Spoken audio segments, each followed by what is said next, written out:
Today, we're looking at a turquoise ink by Caran Hypnotic Turquoise.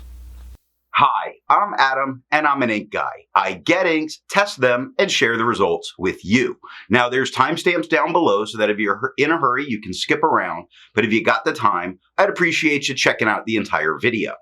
You can also follow me over on Instagram, and if you're new here, I would invite you to subscribe. In order to make sure I have a range of experience with this ink, I do the writing samples. I then inked up this Retro 51 Tornado with a broad nib, wrote with it for a day, and used it to take the notes for this video. I always standardize some of my writing samples by using Clairfontaine, Tomoe River, and Rhodia paper, although I do use more papers, and some of those will be seen later in the video. Now, let's look at the writing sample. I picked this ink up in sample form, so it came in a vial like this. And to keep my writing samples consistent, I use a Jinhao 159 with a Goulet 1.1 stub, a Jinhao X450 with a Goulet medium, and a Jinhao X750 with a Goulet extra fine. Let's take a look at the Clairfontaine. No bleeding, no ghosting. Though 1.1 has no feather spread, halo sheen, it does offer some shading, very little. It's just that if you look at the ash compared to the tur, there is a slight tone difference. The extra fine is quite a bit lighter than the stub, with no feather spread, halo sheen, a very nice shading all the way over it. 10 seconds to dry. Medium is the same tone as the extra fine, with no feather spread, halo sheen, a very nice shading all over it. 15 seconds to dry. Scrubby for both do show us good color variation, and we get it in the writing. Rhodia, Tomoe River. No bleeding, no ghosting. Not really. I mean, it's almost nothing for Tomoe River. It's very impressive. The 1.1 has no feather spread, halo sheen, and no shade. The extra fine is lighter than the stub with no feather spread, halo sheen, no shade, 19 seconds to dry. Medium is the same tone as the extra fine with no feather spread, halo sheen, no shade, 27 seconds to dry. The scrubby for both show us no color variation, and we didn't get any. And Rhodia, with no bleeding, no ghosting. Though 1.1 has no feather spread, halo sheen, and no shade. The extra fine is lighter than the stub with no feather spread, halo sheen, plenty of very nice shading throughout this writing, 13 seconds to dry. Medium is the same tone as the extra fine, with no feather spread, halo sheen, still very nice shading all of the time, 19 seconds to dry. The scrubby for both do show some color variation, the extra fine a lot more than the medium, but we do get it in both writings. I agree with Vita that we learn a lot when we do multiple chromatographies. The one on the left is done the way it's supposed to be done. I put a line of ink down and immediately put it into water for 10 to 15 seconds. And the most noticeable thing is that this is a true turquoise dye, which is, kind of surprising. It works its way very light, gathering at the top, as you would expect any prime color, although it's not a prime color, but it is an individual toned dye. Now the one on the right I let dry for 10 minutes before I dunk it into water. And you do see more of its watered down version, lighter or lower before it's coming up, but I don't think we're going to see any kind of resistance with this ink. Resistance tests are done to see how well this ink can be expected to perform on the page, and more importantly, how hard it might be to clean from your pen. I let the smear dry for 3 days before testing it.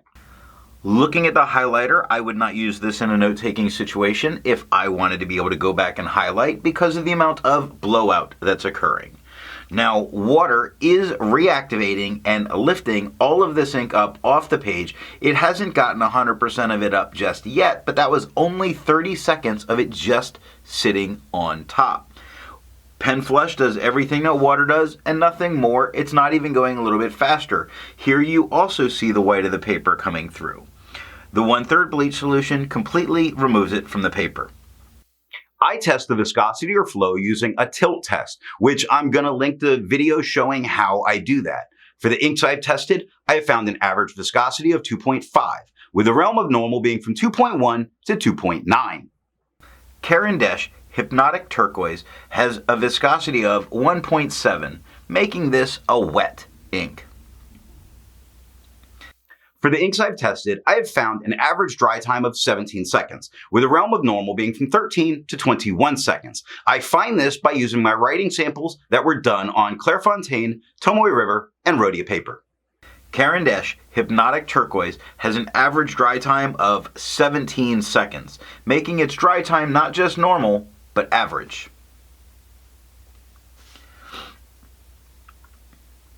Instead of finding inks that look like Caran Hypnotic Turquoise, I would prefer to find an ink that complements its color on the page. I wanted to go with a nice brown, and I chose Diamine's Ancient Copper. The second writing sample is done on yellow Rhodia, Levenger, and White Lines paper. Here we're looking at the yellow Rhodia paper. We're not looking at performance, we're looking at tone changes that go on. Now, this turquoise on the white paper is certainly a blue-leaning turquoise. On the yellow paper, definitely a green-leaning turquoise, so it's a bit of an opaque ink, and it's just something to be aware of about it. Not that that really matters for anything other than fun. Levenger paper with no bleeding, no ghosting. The 1.1 has no feather spread, halo sheen. It does offer some shading in that you look at the C is much darker than the N in Caran. In the No of Hypnotic is lighter than the other letters. The extra fine is lighter than the stub with no feather spread, halo sheen, no real shading here, 8 seconds to dry. Medium is darker than the extra fine, about as dark as the stub, with no feather spread, halo sheen, no shading, 11 seconds to dry. The scrubby for both aren't really showing much color variation, and we're not getting it. And White Lines paper. Because it's always good to show, not as good quality production papers. So we do get a lot of bleed through, and it does get quite deep in the extra fine, not so much on camera, but more in person. A lot of ghosting as a result. I wouldn't be able to use the back of the page, but it is not touching the page underneath. The 1.1 has no feather, no spread, no halo, no sheen, no shade. The extra fine is a lot lighter than the stub with no feather spread, halo sheen, and no shade, 5 seconds to dry. The medium is the same tone as the stub. It has feathering all over it. You would think this is a horrible ink and horrible paper. It's just that this paper is not really made for fountain pens. So it has feathering all over it. No spread, no halo, no sheen, no shade. 7 seconds to dry. The scrubby for both are showing us no real color variation, and we're not getting it. And that is all that I have for writing samples. So what do I think of Caran Hypnotic Turquoise? This is a very nice turquoise that is really cool to look at with a great peppering of shading throughout it. And it kind of reminds me of sitting by a pool on a hot day. I like Hypnotic Turquoise. I love Hypnotic Turquoise. Hypnotic Turquoise is the best. What nib and pen are going to give the best writing experience with this ink? Well, a dry or medium flow pen is going to put down a very nice tone with some decent shading throughout. But a very wet pen is really going to put a very refreshing, solid tone down on the page. I think either of those are the good way to go, so this is kind of dealer's choice. If you've made it this far, and according to my analytics, 50% of you aren't, and you enjoyed it, give me a thumbs up.